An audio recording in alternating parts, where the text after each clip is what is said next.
Method of editing की process में दूसरा स्टेप है कॉपी टेक्स्ट। कॉपी टेक्स्ट से क्या मतलब है कि जब हम मटेरियल को कलेक्ट कर लेते हैं तो फिर हम कॉपी टेक्स्ट करते हैं। कॉपी टेक्स्ट का मतलब है कि उन टेक्स्ट को चूज़ करना जिसमें कोई भी गलती नहीं है और जिससे ऑथर का इंटेंशन साफ समझ में आता हो। In the words of friends and Bowers, the final purpose of the examination of the evidence of the documentary forms in which a text has been preserved is the selection of a copy text, that is, some single form of the text on which an edition should most logically be based, and the determination of any need to synthesize this copy text with readings from any other authoritative form. Naturally, the copy text form must be the one which possesses the greatest original authority in the sense that it is closest to the author's lost manuscript or is the manuscript itself. Whether the matter is not that simple and we cannot always faithfully adhere to a holograph or a corrected manuscript, Chauncey Sanders has suggested methods how to select a copy text. तो पहला है choice between the holograph and the printed text. Generally हम holograph को ही copy text मान लेते हैं, लेकिन जो प्रिंटेड टेक्स्ट होता है वो ज़्यादा विश्वसनीय होता है। First, the printed text which is based upon the manuscript in question may contain corrections or revisions made by the author in the course of the reading the proof. Secondly, the printed text may be based upon a later manuscript which is lost or at least not known to be extant. Thirdly, the printed text may be a reprint of an earlier edition which is based upon a corrected manuscript now lost or not known to be extant, and the manuscript in question is the earliest one. A holograph or any demonstratively authoritative manuscript would be preferred to the printed text in the following cases. First, when the printed text is unauthorized and differs materially from the manuscript. Secondly, if the printed text is based upon a version earlier than that represented by the manuscript. Thirdly, when the printed text is a careless and corrupt printing of the manuscript, even though it was published under the supervision of the author, the manuscript is to be preferred. Lastly, the manuscript is preferred if the printed text is toned down from fear of censorship or changed in some way so that it does not represent the author's real intention. Choice among edition. Sometimes no manuscript is extant, but there are many editions. The general tendency is to choose the first edition. The collation of the variants of Hathorne's Scarlet Letter revealed that the second edition departed from the first edition in 11 words, the third of 1850 in 37 words, fourth in 1875 in 37 words, the fifth in 39, the sixth in 62, and the seventh in 59 words. Because of the variants and creeping in of errors, the editor uses the method of collation for the selection of the copy text and emendation for the establishment of the standard text. Coalition का मतलब क्या होता है? Coalition का मतलब होता है कि टेक्स्ट को कंपेयर करना, दो टेक्स्ट को। अब नंबर इसमें फिक्स नहीं है कि दो को ही करना है, जितने भी अवेलेबल टेक्स्ट हैं उन सभी को करना है ना। तो आप कंपैरिजन कैसे कर सकते हो कि लेटर बाय लेटर कर लो, है ना, mark bye mark, word by word, और जितने भी ऑथर के लाइफ टाइम में एडिशंस हुए हैं उन सारे कलेक्शन को कंपेयर कर लो। तो इस प्रकार से आपको जिस तरीके से भी कंपैरिजन मिले उसको आप कंपेयर कर सकते हो, उसको कोलेशन बोलते हैं। अब आता है इमेंडेशन। इमेंडेशन क्या है कि जब आपने मटेरियल को कलेक्ट कर लिया, कॉपी टेक्स्ट कर लिया, कोलेशन कर लिया दूसरे टेक्स्ट के साथ, तो अब फाइनल शेप देने के लिए डेफिनेटिव एडिशन को इमेंडेशन किया जाता है। तो साइलेंट ऑल्टरेशन जो है वो इन स्थितियों में किया जाता है। Turn letters of the wrong font, to joint words when they do not make a new word, obvious mistakes in punctuation like omission of a full stop और नोट ऑफ इंटरोगेशन। तो जब ऑल्टरेशन यूज़ किया जाता है तो उसको ये बताना पड़ता है कि उसने क्यों किया था। तो जब रीज़न देने की बात आती है तो उसे ये बताना पड़ेगा कि उसने ऑल्टरेशन क्यों किया, क्योंकि ये एक डिफ़िकल्ट टास्क है, उसको एक्सप्लेन करना पड़ेगा और उसको ये बताना पड़ेगा कि ऑथर के स्टाइल और उसके रियल इंटेंशन को वो किस प्रकार ख़राब नहीं कर रहा है, मतलब उसका जो ये चीज़ है। अब पहला जो है, जैसे कि जो हैमलेट का पहला वाला टेक्स्ट था तो उसमें एक लाइन थी कि that this too solid flesh would melt. तो जो डोवर विल्सन है उन्होंने हैमलेट के मतलब मैन्यूस्क्रिप्ट को पढ़ा और फोलियो को, तो उसको उन्होंने सलीड कर दिया जिससे उसका मीनिंग बेटर हो गया, सेंसिबल हो गया। कभी कभी इतने पंचुएशन मार्क्स होते हैं कि समझ में नहीं आता कि इस लाइन का मतलब कैसे निकालें, क्योंकि पंचुएशन मार्क्स का भी अपना अलग एक इंपॉर्टेंस है। तो एम्बिग्यूटी क्रिएट करते हैं ऐसे जो पैसेजेस होते हैं, लाइंस होती हैं, तो इससे अच्छा उनको पंचुएशन मार्क्स को हटा ही दिया जाए। टेक्स्ट में अब जो स्पेलिंग है वो पूरे वर्क में एक ही लिखी जानी चाहिए। मान लीजिए किसी वर्क में किसी ने मुस्तफ़ा लिखा, तो अब ये नहीं है कि मुस्तफ़ा उसने एक जगह MUSTAPHA ये वाली स्पेलिंग की यूज़ की और दूसरी जगह MUSTAFA ये यूज़ किया, तो वो पहली वाली यूज़ करे पूरे वर्क में या सेकंड वाली। जैसे अभी नाम में ही जैसे कोई दीपिका लिखता है तो कोई DIPIKA लिखता है, कोई DEEPIKA लिखता है। तो वो एक ही वर्ड यूज़ करेगा ना। ऐसा नहीं है कि दोनों ही एप्लीकेबल तो हैं, लेकिन ऐसा नहीं कि कहीं उसने आई यूज़ किया, कहीं उसने डबल ई यूज़ किया। जो व्यक्ति जो चीज़ यूज़ कर रहा है उसको लाइफ टाइम हर डॉक्यूमेंट में आपने वही चीज़ यूज़ करनी पड़ेगी। इसलिए यूनिफॉर्मिटी ऑफ टेक्स्ट जरूरी है कि वो टेक्स्ट को यूनिफॉर्म रखे, एक जैसा रखे। जब मेन बॉडी टेक्स्ट की फाइनलाइज हो जाती है कोलेशन के बाद, इमेंटेशन के बाद, तो एडिटर को टेक्सचुअल इंट्रोडक्शन लिखना पड़ता है, जिसमें वो पब्लिशिंग हिस्ट्री टेक्स्ट की बताता है, उसमें क्या क्या दिक्कत आई, उसने अगर मॉडर्नाइज्ड फॉर्म में किया है तो उसका क्या रीज़न था, सैम्पल बिब्लियोग्राफिकल प्रॉब्लम्स देने पड़ते हैं और टेक्सचुअल नोट्स भी उसको ऐड करने पड़ते हैं, ताकि जो उसने ऑब्सोल्यूट, आर्केइक और ऑब्सक्योर एक्सप्रेशन यूज़ करे हैं वो लोगों को समझ में आ सकें। एडिटिंग जो है वो लिटरेरी रिसर्च का कोर है। Altick has rightly commented, textual criticism is not a labour to be undertaken lightly. Literary scholarship की सभी ब्रांचेस में ये मोस्ट डिमांडिंग जॉब है। इसके लिए टेक्निकल नॉलेज होना चाहिए, इन्फिनाइट पेशेंस होना चाहिए, रीजनिंग पावर्स होनी चाहिए, है ना। और एक अच्छा एडिटर यही सारी चीज़ें बनाती हैं और ये सारी क्वालिटीज़ कुछ ही लोगों में रहती हैं। Authenticity and attribution. जब हम कोई बुक पढ़ते हैं और उसके ऑथर के बारे में हमें नहीं पता, तो हम जानना चाहते हैं कि उसे किसने लिखा, वो कितनी बुक्स पब्लिश कर चुका है, कितनी लिख चुका है। यदि वो हमारे समय का है तो हम पता लगा लेते हैं, लेकिन यदि वो 100 साल पहले का कोई व्यक्ति है तो हम पता नहीं लगा पाएंगे, है ना। अब तो जो राइटर्स हैं वो अपना नाम लिखने लगे हैं, बताने लगे हैं कि उन्होंने कितने वर्क कैसे कब लिखे, लेकिन पहले ऐसा नहीं होता था, क्योंकि पोएम इंपॉर्टेंट होती थी, पोएट नहीं। हमको अभी भी नहीं पता कि बियोल्फ किसने लिखी, sir Gawain and the green night किसने लिखी। ट्यूडर पीरियड में क्रिएटर इंपॉर्टेंट था क्रिएशन से, लेकिन वो तो जेंटलमैन थे, वो अपना नाम छुपा के रखते थे, वो अपने वर्क को एक लिमिटेड सर्किल में ही सर्कुलेट करते थे। 18th सेंचुरी में जो ऑथर्स थे वो प्रिंट कराने लगे अपनी बुक और बताने लगे कि हमने ये चीज़ लिखी है, लेकिन वो एज भी ग्रेट पॉलिटिकल कंट्रोवर्सी का था, बहुत सारी दिक्कतों का सामना करना पड़ता था अगर किसी राइटर ने कुछ लिख दिया तो वो कभी कभी ही अपना नाम छुपाते थे जब वो कोई हीटेड आर्टिकल या वेनोमस सटायर लिखते थे, वरना नहीं छुपाते थे। 19th सेंचुरी में तो लोग अपना नाम छुपाने लगे थे, मतलब जो रियल नेम है वो नहीं बताते थे, कुछ दूसरा नाम ही लिख देते थे। जैसे जो जेन ऑस्टन की नॉवल है बहुत सारी, तो उन्होंने दूसरे ऑथर्स के बारे में लिखा है और एक सर वॉल्टर स्कॉट के लिए भी लिखा है। तो उस समय औरतों का लिखना अच्छा नहीं समझा जाता था, वो कोई भी वर्क लिखें तो, या ये कहें कि नॉवल जो था, नॉवल राइटिंग, वो औरतों के लिए अच्छा नहीं समझा जाता था, कि वो उसके योग्य नहीं है। तो जैसे हम जानते हैं जॉर्ज इलियट जो थी, उन्होंने मैरी इवांस उनका रियल नेम था, लेकिन जॉर्ज इलियट उन्होंने अपना नाम रखा सूडो नेम, कि लोग समझेंगे कि ये लड़का है। और जो ब्रॉन्टे सिस्टर्स थे उन्होंने बेल ब्रदर्स रखा। तो कभी कभी लोगों को ऐसे स्यूडोनिम का यूज़ भी करना पड़ता था। एक ऑक्सफोर्ड मैथमेटिशियन थे जिन्होंने अपना नाम छुपाया और Alice in Wonderland and through the looking glass जैसे वर्क पब्लिश किए जो बहुत फेमस हैं। और इस नाम के अंदर उन्होंने किया लुइस कैरोल, ये उनका स्यूडोनिम था, क्योंकि उन्होंने ये महसूस किया कि वो कहानी लिखने के लायक नहीं है, मतलब योग्य नहीं है। बहुत सारे आर्टिकल्स, रिव्यूज़ जो हैं वो पब्लिश होते थे टाइम्स लिटरेरी सप्लीमेंट में, और जो T S. Eliot, W.H. Auden, Robert Graves, Cecil J Lewis के द्वारा ही लिखे जाते थे और रिव्यू की जाती थी चीज़ें, लेकिन वो ये नहीं चाहते थे कि उनका नाम आए। सेसिल जे लुइस तो डिटेक्टिव नॉवेल्स भी लिखते थे निकोलस ब्लेक स्यूडोनेम के अंदर। The research that tries to solve the problem of authorship has according to Altick 3 main objectives. First, to identify the author of the anonymous or pseudonymous work or works attributed to wrong writers.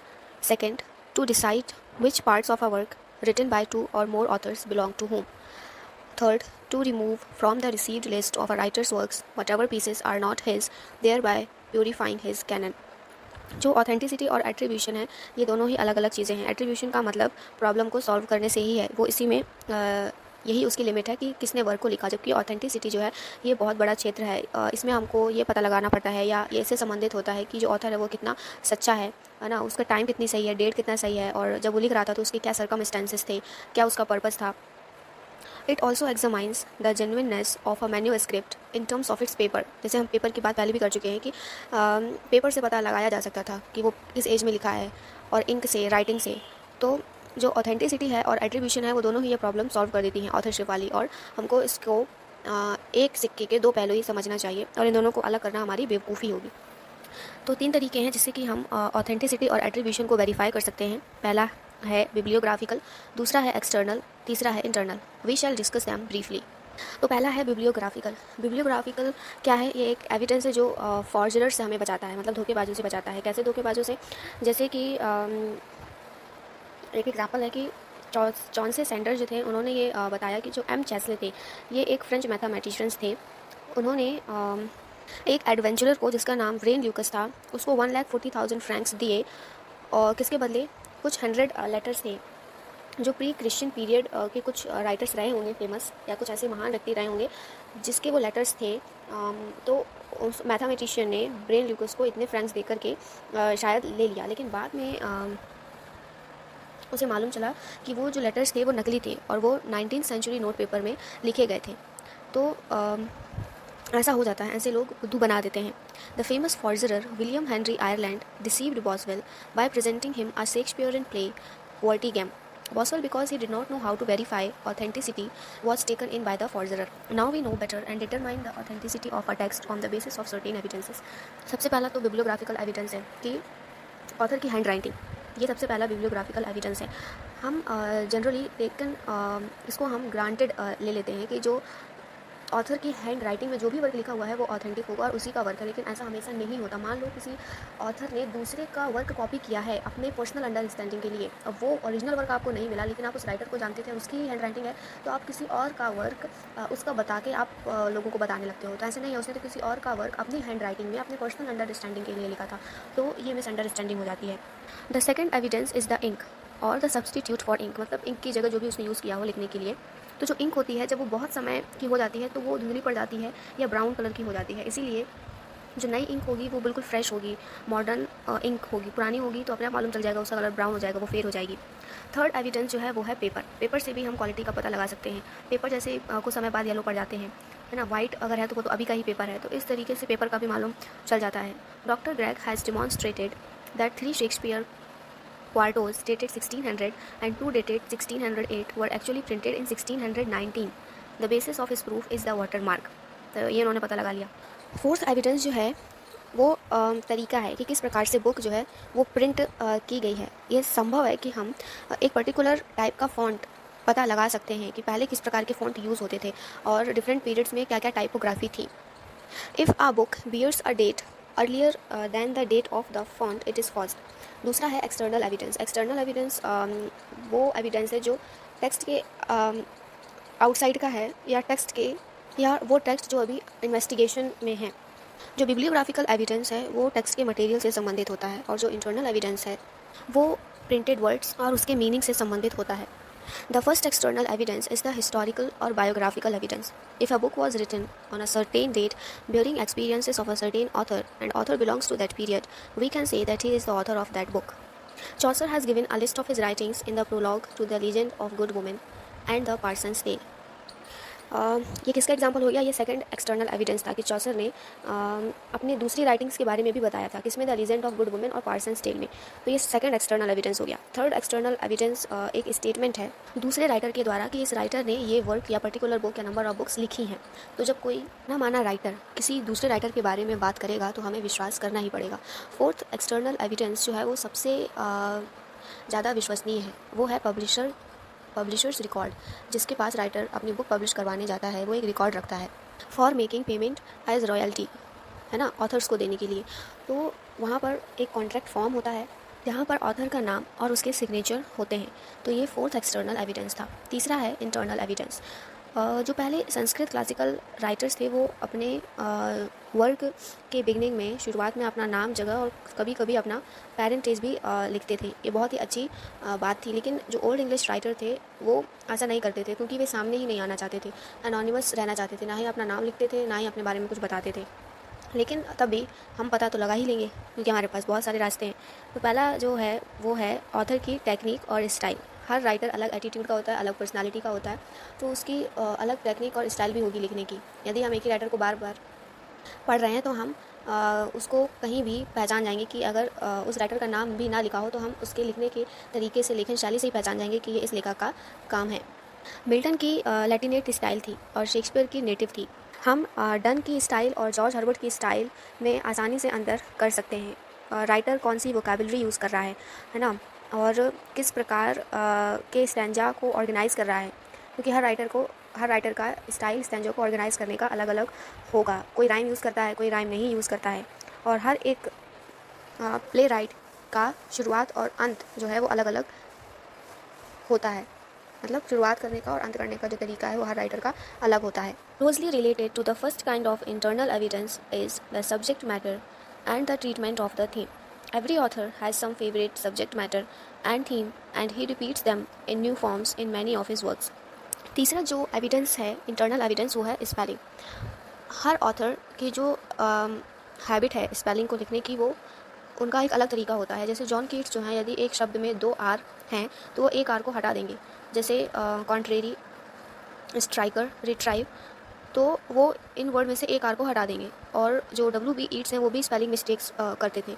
तो ये भी internal evidence है और ये हमको उनके work को बहुत डीपली जाके पढ़ना पड़ेगा, तभी हम इस तरह के जो माइनर मिस्टेक्स हैं, माइनर जो पॉइंट है, वो हम पता लगा पाएंगे. Internal evidence is slippery. The researcher must make sure of the validity of his apparatus when he is examining this kind of evidence. In the past, even great scholars were misguided. Some went to the extent of claiming that the author of Shakespeare's plays was Bacon. But it is certain that when all the three bibliographical, external and internal evidences are combined together, they become the most powerful means of verifying authenticity of authorship.